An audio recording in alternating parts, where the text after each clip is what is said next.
Asam sulfat adalah salah satu bahan kimia yang populer di dunia industri.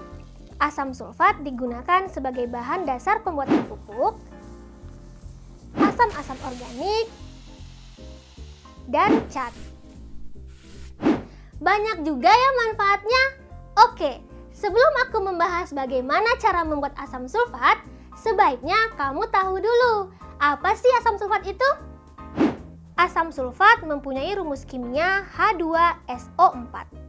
Asam ini tergolong asam kuat dan bersifat korosif. Asam sulfat memiliki berat molekul sekitar 98. Titik didihnya mencapai 337 derajat Celcius. Berat jenis cairan asam sulfat adalah 1,84 gram per mililiter. Nah Sobat Edson, sudah kenal belum sama senyawa asam sulfat? Aku yakin sudah ya. Sekarang saatnya aku menceritakan proses pembuatan asam sulfat. Pembuatan asam sulfat melalui proses kontak.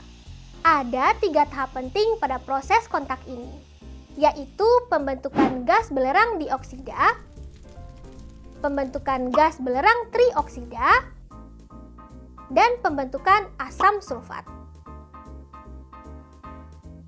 Nah Sobat Edson, tonton video ini sampai habis ya. Oke, yuk kita bahas satu persatu. 1. Pembentukan gas belerang dioksida, SO2. Belerang murni dibakar dengan gas oksigen di dalam tanur dengan persamaan kimia sebagai berikut. Belerang direaksikan dengan gas oksigen menghasilkan gas belerang dioksida. 2. Pembentukan gas belerang trioksida, SO3. Reaksi pembentukan gas belerang trioksida dilakukan pada suhu sekitar 450 derajat Celcius dengan tekanan 2-3 bar dan menggunakan katalis vanadium pentaoksida. Sobat Edson, masih ingat kan fungsi katalis? Apa hayo? Ya, benar banget. Katalis dapat mempercepat reaksi dengan menurunkan nilai energi aktivasi. Sehingga reaksi oksidasi belerang dioksida menjadi belerang trioksida lebih efektif hingga mencapai 98% dan tidak perlu tekanan tinggi. Akibatnya dapat memperkecil biaya produksi. 3. Pembentukan asam sulfat. Belerang trioksida bereaksi dengan asam sulfat membentuk oleum atau asam pirosulfat sesuai dengan persamaan reaksi berikut ini. Kemudian, asam pirosulfat atau oleum bereaksi dengan air menghasilkan asam sulfat, seperti persamaan reaksi berikut ini. Persentase hasil reaksi yang didapat mencapai 98% hingga 99,8%.